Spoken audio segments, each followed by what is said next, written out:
You want a war? I'll give you a war. The last thing you should do as a YouTuber is make a video when you're as wound up and as triggered as I am. Welcome back to Big Mouth.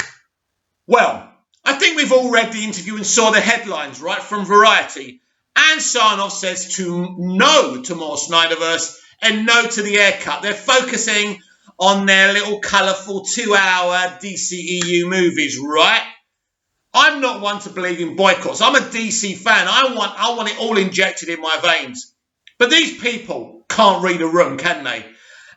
Wow, they don't want to make money, do they? You look at Disney. You look at Marvel, the excitement over WandaVision, Falcon and the Winter Soldier, and all they've got planned. They're even going to have previous versions of Spider-Man in Spider-Man 3. Look, and I know we're kind of doing things like that in Flashpoint, and I get that. But that's all being done to fix something else that they don't want to deal with. The Snyderverse. Anyway, Warner Media's Ann Sarnoff on Zack Snyder's Justice League and DC's future by Brent Lang. Warner Media Studio CEO Ann Sarnoff says that the release of Zack Snyder's Justice League will complete the director's superhero trilogy. Trilogy? We're only just getting started, baby. Reinforcing the studio's desire to move past the social media campaign to hand back control of the DC film universe to the filmmaker. Instead, Sarnoff believes that the future of DC is more than just movies. She's excited about a multi-platform future, one that sees Batman, Superman, The Flash and other Justice League members popping up on streaming shows, video games, television spin-offs and big screen outings.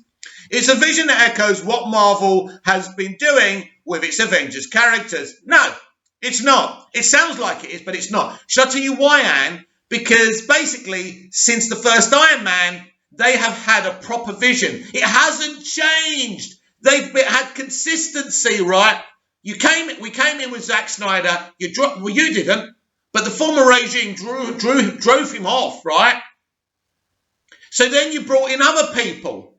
So are we not to focus on Man of Steel and BVS and Zack Snyder's Justice League? Is that it? How can you do that? How is that even going to work? Please tell me, right? Have you got plans for another Justice League movie? How are you going to fix this? Please, why didn't you people, after Justice League, just cancel the DCEU, all of it, and start again, reboot it? If you didn't believe in Zack's vision, that's what you did. No. You gave us new hope, you greenlit Zack Snyder's Justice League Snyder Cut, and now you're doing this. It's Avengers characters taking superheroes like the Vision, Hawkeye and Loki, who have previously appeared only in movies, and giving them streaming shows of their own. The Warner Media Studios chief is also excited about the diverse range of creators she's been enlisting to tell some of these stories. Can you tell me something?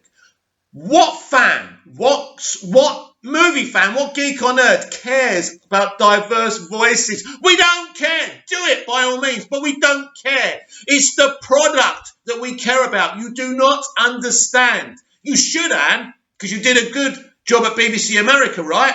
And BritBox America. So you certainly know what you're doing, but you don't understand. Can't you read a room? Can't you see what's going on? She's been enlisted to tell some of these stories, which includes tapping between the world and me, or for Ta-Nehisi Coates to write a Superman film, or developing Blue Beetle, which marks the company's first Latinx superhero movie. Yeah, I want to see a Blue Beetle. I want to see Blue Beetle, right? Ta-Nehisi Coates, right? He's doing a Superman film. Superman's my character. I want to see Superman movies. I'm not going to throw that out and say it's going to be shit.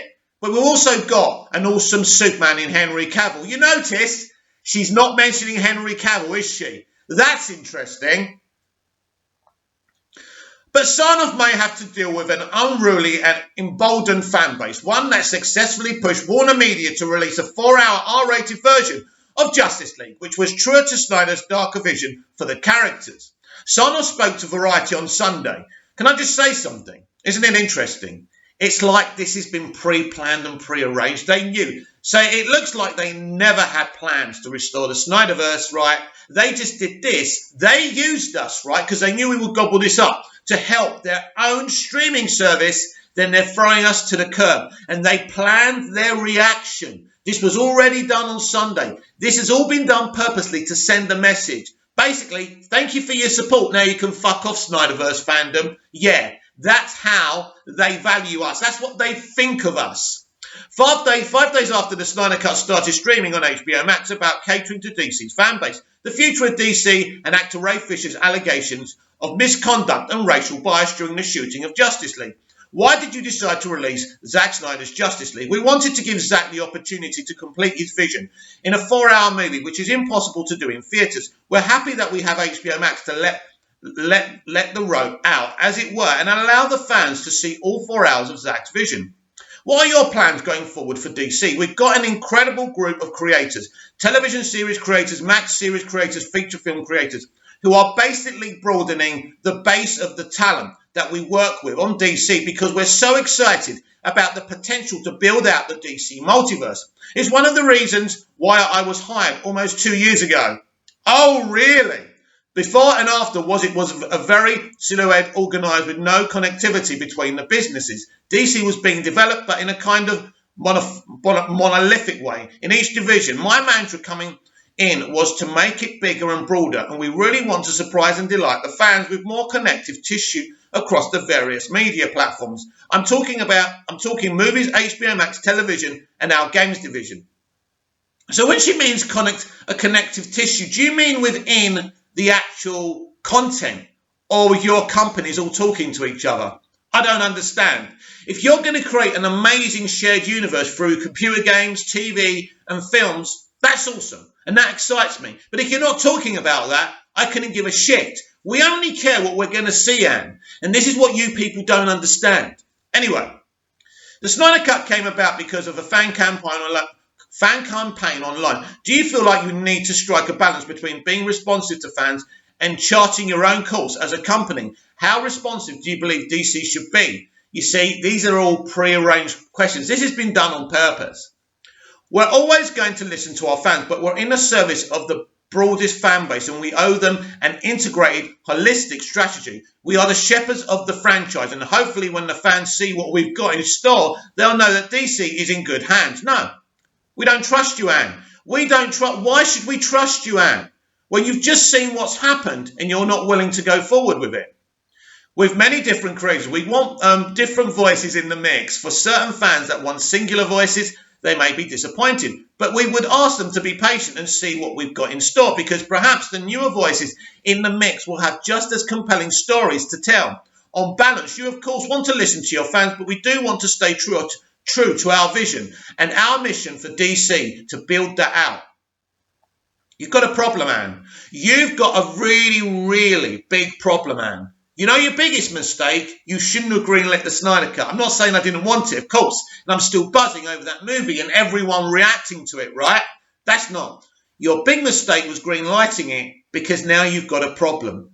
Nobody's going to embrace what you're doing, Anne. Nobody cares about diverse voices. That's, as I say, do it. It's great, but we don't care. We're not interested in that. We want to be excited with the content. You have got an auteur in Zack Snyder who knows DC Comics and is doing something that is now pleasing everyone. And you're saying, nah, we're going to do our own thing. This is Hollywood. This is what they do, right? We have weekly meetings with our key execs in every division. Last August, I was made head of the studios and networks, and I now have all of the creative groups underneath me. So now around the table, it's not just Warner Brothers Film, Warner Brothers Television, and Warner Brothers Games, but it includes HBO and HBO Max and Turner Networks, Adult Swim, and the Kids and Family Networks. We are involving all of those people in our plans going forward, and that means the media is going to be more connected. So that's what she means by connected. Sometimes in subtle ways and sometimes in more overt ways, like the opposite. The Suicide Squad, we're spinning out Peacemaker with James Gunn and John Cena, passionately developing that for HBO Max. It's my job to make sure we super serve our fans across all demos and all fan bases. Basically, she's sticking one finger at us Snyder fans. That's what she's doing, isn't it? There's also been a toxic side to the fandom. Reports that critics and some of your executives have received threats for not endorsing the Snyder Cut or for being perceived as standing in the way of its release. What's your reaction to that? We're not tolerating any of that. That behaviour is reprehensible, no matter what franchises you're talking about or what business you're talking about. It's completely unacceptable. I'm very disappointed in the fans that have chosen to go down that negative place with regard to DC. With regard to some of our executives, it's just disappointing because we want this to be a safe place. We want DC to be a fandom that feels safe and inclusive. We want people to be able to speak up for the things they love, but we don't want to be in a culture of cancelling things that any small faction isn't happy. We are not about that. We are about positivity and celebration. Tell me something, Anne. You know when you did that silly little investigation that did nothing and punished no one apart from sweeping Joss Whedon under the carpet? Was it all positive when Joss Whedon made Gal Gadot, right, lay on top of the Flash, or when he locked her allegedly in a room? Is that the kind of company you want? Or the way Ray Fisher was treated, right, that nothing's been done about it, by the way? Is that the kind of company, and you swept an investigation under the carpet? What's going to happen about that? Nothing. Is that the kind of company? This question was prearranged on purpose to make us look toxic, and it's despicable. None of our fans are bullying anyone, right? We are intelligent, passionate, kind people. How dare you? You really think this is going to work for you? You really think these tactics are archaic and they're simply not going to work? It's simple as that. But, well, it's a good try. The campaign for release the Snyder Cut has moved into a new phase. It's now restored the Snyderverse. What's your reaction to this new campaign? I appreciate the love Zack's work, and we are very thankful for his many contributions to DC. We're just so happy that he could bring his cut of the Justice League to life, because that wasn't in the plan until a year ago. With that comes the completion of his trilogy. We're very happy we've done this, but we're very excited about the plans we have for all the multi-dimensional DC characters that are being developed right now. In other words, fuck restore the Snyderverse. That's what she's saying, isn't it? Let's be very clear here. Let's be very clear about what she's doing here. She's saying fuck restore the Snyderverse. Fuck that Zack Snyder and fuck those fans. Fuck those toxic fans, because this is how they see us. Will there be more of these director's cuts? Will we see David Ayer's cut of Suicide Squad? We won't be developing David Ayer's cut. Looking at the DC slate, there seems to be an emphasis on creating opportunities for diverse creators and characters. You've got a Latino superhero movie with Blue Beetle, Sasha Calle becoming the first Latinx actress to portray Supergirl, and Tanashi Neal Coates writing a Superman movie. Is there a concerted effort to take the brand in a more inclusive direction? By the way, nobody cares about this. As I keep on saying, do it, but nobody cares. This is not what's going to get you money, right? It's super important to me, and it's in line with what we want to do. We want to branch out and let creators interpret parts of the universe in a unique and special way. Tanashi working on Superman is incredibly exciting. I can't wait to see what he comes up with. And director Andy Muschietti on The Flash, or Patty Jenkins, Matt Reeves just finished films, The Batman Against Odds of COVID. We're so excited to finish that movie and have people see it, because Matt's take on Batman is different than other takes. Even familiar characters have lots of possibilities. You talked about breaking down silos in the company. What does that mean for DC? Creators want to have franchises that are larger than life, but oftentimes you start working with a company and that company has a discrete division. So you become a film creator, you become a television creator, and never the twain shall meet. My role is to pull people together towards a vision that can make the whole more than the sum of the parts. One of the key aspects of that is having a long-range plan. These movies and TV series can take 2+ years to make. So if you're not planning out and bringing other people into the plan, that further accentuates the silos. It's having the plan and then it's having the strategy, where all of the various business work in harmony to create the plan. It seems logical, but it's very rarely done well. One of the things that I said to the group early was never let your fans see your org chart. And boy, could the fans see our org chart in 2019. So she's not being very complimentary about what happened before she came in. Basically, also on the strategy, this interview is a strategy. They're basically saying that they used us to launch HBO Max, which they did, And then they've told us, basically, go away. We're not interested in you. We're not going to listen to you. These are the facts. How did viewers and fans see the org charts when it came to DC? They saw the characters in movies and it had nothing to do with that character in TV, creating that more unified vision, which is coming together with Peacemaker spinning off of the Suicide Squad. And you'll see a lot more of that going forward. You'll also see original things in businesses that don't relate, and that's okay too. But we're in charge of that decision making about whether to connect dots or not. We want to be predictive. We don't want to be predictable. We want fans to spot Easter eggs at the end of the movie that relate to a movie or show coming up, or a show about to launch on HBO Max. We can harken back to something that was said in the Flash movie, or there could be a cameo appearance of one of the actors from one movie into a current show. So she's talking major shared universe. Now that element really excites me, but it doesn't mean I'm letting her off the hook for basically not wanting to restore the Snyderverse. No, but these noises she's making are really good. Now let's see what happens in a couple of years' time. Everything, as I said months and months ago, is riding on Flashpoint. If that doesn't work out for them, oh boy, are they in trouble. Ray Fisher has accused Warner Brothers executives, this should be juicy, of racially biased behaviour and of trying to impede an investigation into alleged misconduct on the set of Justice League. Did your investigation corroborate any of his claims of racism on the part of your employees?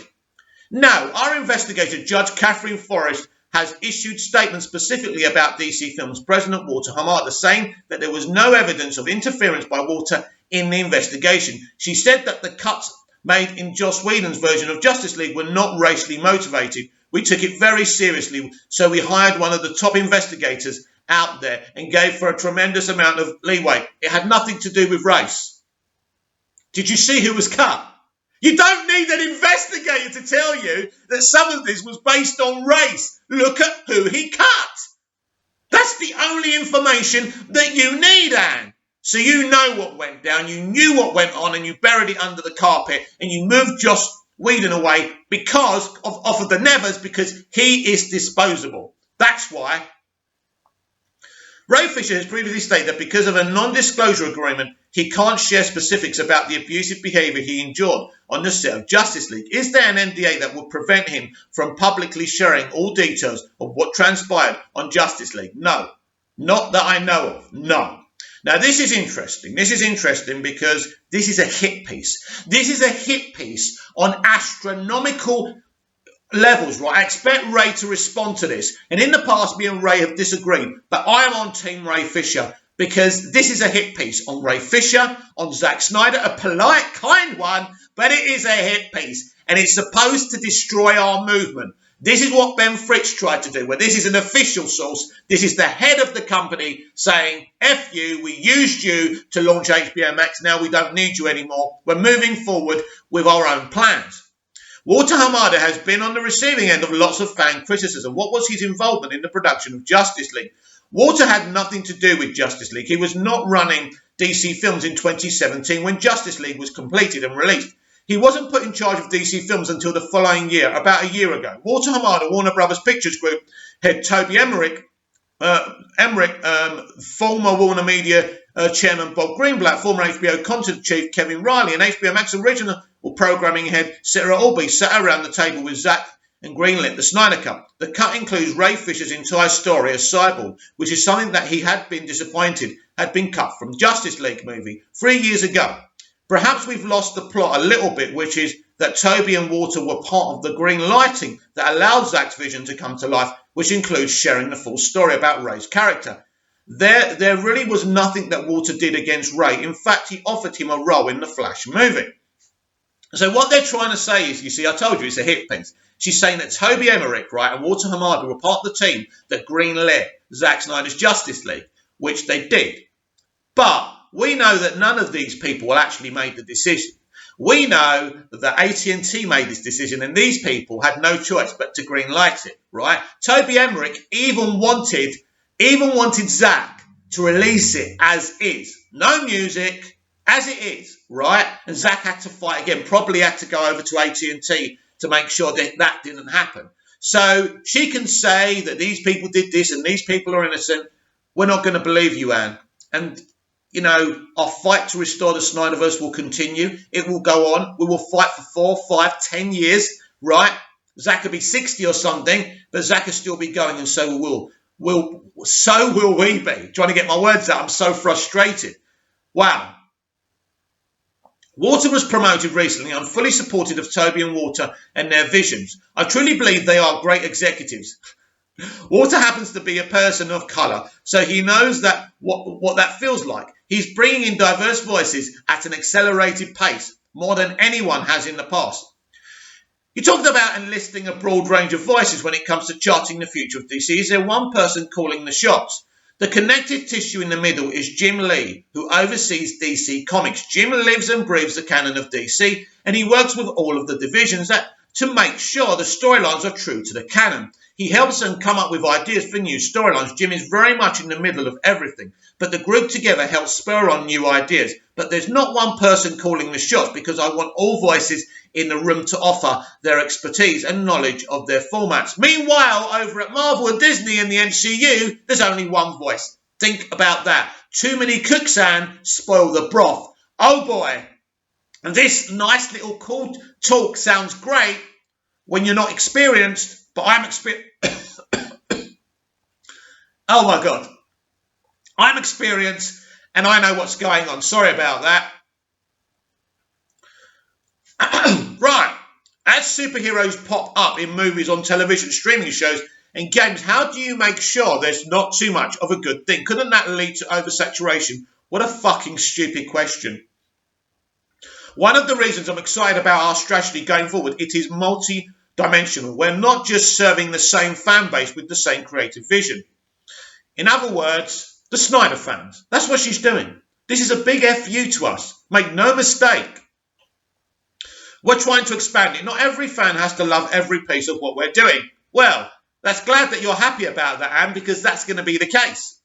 But we're putting out more tentacles to be able to reach people with different stories on different platforms. So there isn't fatigue. It's not just the same cadence. We're going to mix things up. We all have a slate of DC movies, but it will be richer and more multi-dimensional with a broader array of characters.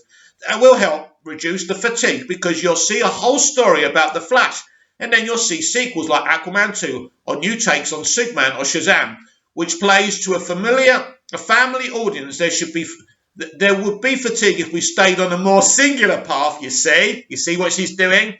But because we are broadening, we'll have much more potential to grow the franchise across various demos and various types of fans. You are wrong, Anne. You are wrong.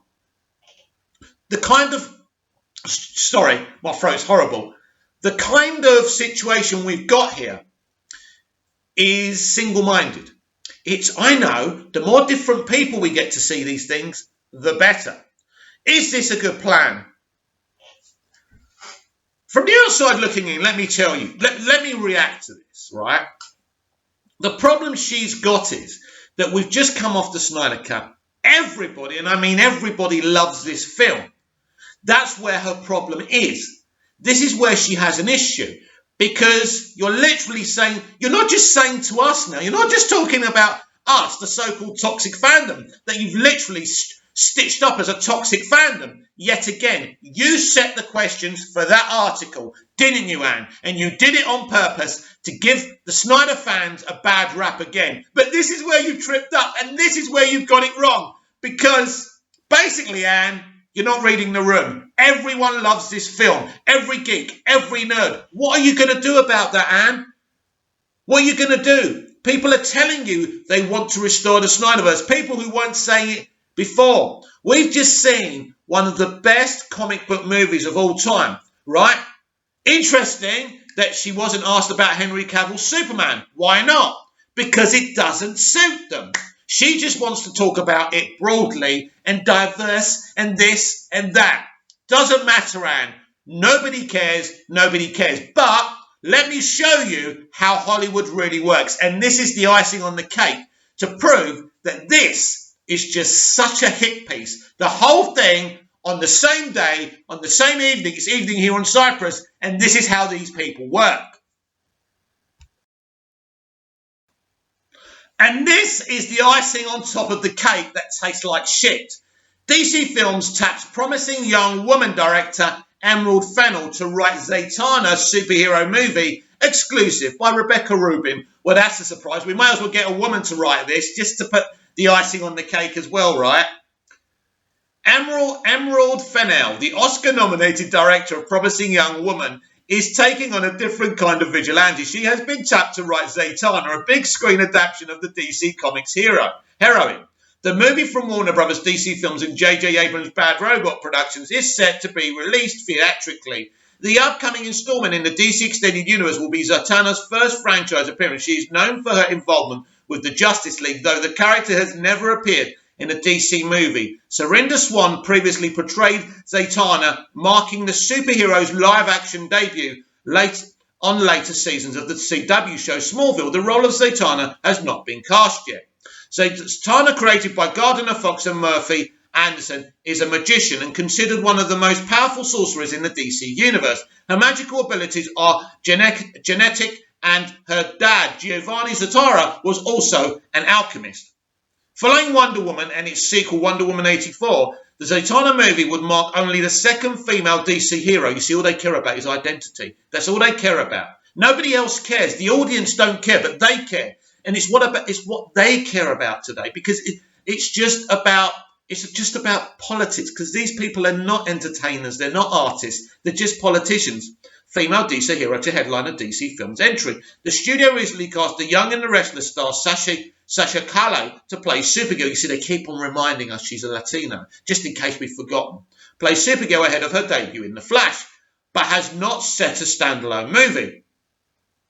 Fennell's dark comedy, Promising Young Woman, her feature directorial debut, has been a toast of awards season, along with 5 Oscar nods, including Best Picture Screenplay and Actress for Carey Mulligan. The movie has garnered attention from the Golden Globe, BAFTA, Directors Guild of America, and the Writers Guild. Fennell was also a showrunner on season 2 of Killing Eve. Okay then. A British spy thriller, yeah, we know what it is. So basically, let's get the facts straight here. So what are we talking about? Emerald Fennell, that's her name, to write Zatanna's superhero movie, right? Interesting that she doesn't seem to be tapped to be directing it, but she's certainly going to be writing it because she's a director as well. Now, clearly, Emerald is a very talented person, and this could be a great choice. I don't know. But ultimately, this is just camouflage, people, as is the other article interviewing Anne Sarnoff. It's all camouflage, but don't make one mistake. Let's make one thing absolutely clear. There's been so much talk on the internet about restoring the Snyderverse. They can see it trending, and they are shitting themselves because they do not want that. You heard Anne Sarnoff. One voice doesn't work. We know exactly what she's doing and what she's trying to say. I can't stand here and tell you that her plans, right, Walter Hamada's and Jim Lee's plans, are not going to work. What I can tell you is when you come off a hit like this, you do something about it. But not these people. They're focused. I want to be clear as well what I've already said. They used us, the Snyder DC fans, so HBO Max could launch successfully. And now they've done it. This is a winner for them. They don't need us anymore. They were using us all along. And probably in the back of our minds, we knew that already. And so I'm extremely sad. I'm very angry and frustrated, but I implore you to calm down while you're on Twitter. Don't attack anyone. Don't give them what they want. We have got to be calmer. We've just seen the film of our lives. It's not over. It's absolutely not over. This could take us years. We have to keep on fighting, I'm afraid. I am excited for the future of the DCEU. Flashpoint, the Batman, James Gunn's The Suicide Squad. These are going to be exciting things. But Zack's just given us the best superhero movie of all time. And you're just saying, nah, thanks, but no thanks. Really? Unfortunately, it all rests on Flashpoint. As I said months and months ago. If Flashpoint's a success, they can carry on. If Flashpoint's a failure, then they fail. That's where the plan is. Flashpoint sets up everything they want to do. She said it herself. She wants to set different characters up from different movies, cameos, Easter eggs, right? That's supposed to excite the audience. She talks about different fans. Basically, she's saying she wants to embrace different fandoms, but she doesn't want to embrace our fandom. Because literally, they're letting loose on the Snyderverse. They're saying goodbye to the Snyderverse, right? That's it. That's the end, right? So after an epic movie like that, we're just supposed to say, okay then, bye-bye. As I say, am I surprised about this? Do you know what? I am surprised about this. I felt positive. I felt positive from the moment I saw this movie. I've been positive since the movie's been greenlit. They kind of gave us the impression they were embracing us, that they would give Zack another chance. And that's not what they've done here. They wanted to, basically, I think they did this for two reasons. To launch HBO Max and to say, right, this is his last hurrah, now goodbye. Unfortunately, Anne, life isn't as simple as that. You've made a big mistake, Anne. Restore the Snyderverse will keep on trending. And the pressure is on you now, and Walter Hamada and Jim Lee, to make every TV show, every movie, the biggest hit of all time. Because if it's not, you're going to hear Restore the Snyderverse, baby, ringing in your earlugs. It's upsetting, isn't it? Very, very upsetting. But we have to take a deep breath and we have to keep on fighting. This is really hard. I'm sure Zack saw this coming because he's inside of the industry and he knew it was going to be a long fight. It is going to be a long fight. Right now, I am frustrated. I'm hurt and I'm angry. I feel like I've been used, right? This whole thing's a hit piece. It was preordained and prearranged to make it clear to us that Zack isn't coming back full time, that he's never going to run this franchise. This has become very, very interesting now because this isn't the end. This is just the beginning. But when the head of a company tells you no uncertain terms, it's never going to happen. We're not doing that. Basically, we're going ahead with our plans, and that's that. So let's look at the DCEU franchise as a whole thus far. We've had Man of Steel, Batman vs. Superman, Suicide Squad, Wonder Woman, Aquaman, Shazam, Birds of Prey, Wonder Woman 84. Right? So apart from Justice League, they've all been kind of successful films. Hard to judge Wonder Woman 84 financially because we don't know. But they've done okay for the audiences they've been put in front of. Some people liked Wonder Woman 84, some people didn't, right? So their last two films haven't been great. But they haven't been terrible either. But they haven't been epic. So I'm assuming they want to... I think James Gunn's The Suicide Squad is going to be received very well. I think the Batman is going to be received very well. But it doesn't... Their plans don't lay on those films. Their plans lay on Flashpoint. Flashpoint is going to change everything. And I think from what we've heard from Ann Sarnoff, they're going to cut the DCEU loose. I believe they will kill off Ben Affleck's Batman in Flashpoint. And I think he's kind of said, right, his journey ends on my terms. And that's why I think Ben's on board to make sure that they don't do anything stupid. And that's why he's rewriting his part in the film. No question about that. They are doing this. They're going to cut the Snyderverse loose. So he said, we're in a difficult situation here. But we have to keep on fighting. Because if we gave up after Ben Fritz did his article, if we gave up after all those low points, we would never have seen this 4-hour marvel of a movie, right? So, we can't give up. We have to keep on fighting. I'm not telling you it's not going to be difficult. I was like you. You know, I was on the crest of a wave with this film. I thought it would be easy to restore the Snyderverse. And I'm sorry if I misled you. Because that's not the way this company works. A lot of people are going to be really upset right now. Some people will be having good takes and bad takes. This is how it works. For me, I keep on doing these videos. I keep on going on to Twitter. And I keep on fighting for Zack's vision. But, in no uncertain terms, Ann Sarnoff and Warner Media have told us, no can do. Thank you. You helped us. You were very helpful with launching HBO Max. Because don't forget, from the moment they greenlit the Snyder Cut, we were literally plugging HBO Max as an entity, telling everyone we knew to get there and subscribe. They used us because they knew what was going to happen. So they're clever. That's what they did. This is how they see people. They see us as a commodity. That's it. They don't love the fans. They don't care about the fans. And I know a lot of people are going to be talking boycotts right now. I would never encourage you to boycott anything. And I certainly don't want to boycott DC content. But you know what? Right now, it's a hell of a lot of tempting, isn't it? But I could never miss out on any DC content because I'm a DC fan. But it's all in the lap of the gods. We'll have to see how this new universe works out. It's up to them now. Personally, seeing they didn't want to go forward with Zack in the first place, they should have just rebooted the universe. But guess what? Through Flashpoint, they are going to reboot the universe. But even worse, they're going to grab us by the crotch and kill off Ben Affleck's Batman in Flashpoint and move forward. This is what we're doing. Do you understand now? They said it was a cul-de-sac to nowhere. They meant it was a cul-de-sac to nowhere. This is what these people are doing. This is where we are now. We're going to see a divide in the DC fan base again. It's going to get very toxic. But we try and fight as cleanly as possible and not prove to them that we are a toxic fan base, because we're not.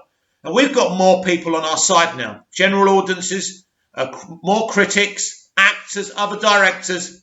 So we're a bigger army now. And the noise will keep on being made. So that puts pressure on Ann Sarnoff, Jason Kilar, Walter Hamada and Jim Lee to produce something so magnificent every time. Because if they don't, Restore the Snyderverse is going to be ringing around on the internet loud and proud. So you want a war, Ann? We'll give you a war. And let's see who the winner is.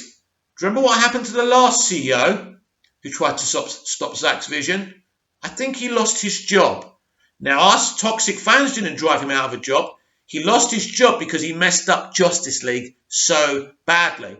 So, Ann, you make one bad move here, or even you, Jason Kilar, Jim Lee, Walter Hamada, one by one, you will lose your jobs. And then someone else will come in. And we'll see what happens. And then you'll probably be begging Zack to run the DCEU and do his vision. But now would have been perfect to fix the mistakes that have been happening ever since Zack left. But that's not going to happen. We have a fight on our hands.